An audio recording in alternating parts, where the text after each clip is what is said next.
बॉलीवुड जगतर राणी कंगना राणावत हिमाचल प्रदेश निज निर्वाचन मंडली मांडी में लोकसभा आसन में हिमाचल प्रदेश पूर्वतन मुख्यमंत्री वीरभद्र सिंह पुआ विक्रमादित्य सिंह को हराई पाखापाखि 18,152 भोट्रे हराई विजयी होइछन्ति।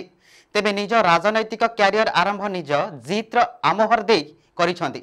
तेबे मांडी लोकसभा आसन में 2014 और 2019 रे भारतीय जनता पार्टी प्रार्थी रामस्वरूप शर्मा यथाक्रमे 49.97% एवं 68.75% भोट पाइथिले।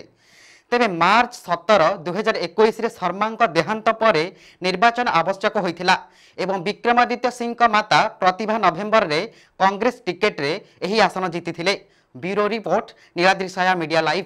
एहीपरि अधिक रिपोर्ट जानिया पई आम चैनल को लाइक शेयर एंड सब्सक्राइब करंतु। रहुछु नमस्कार।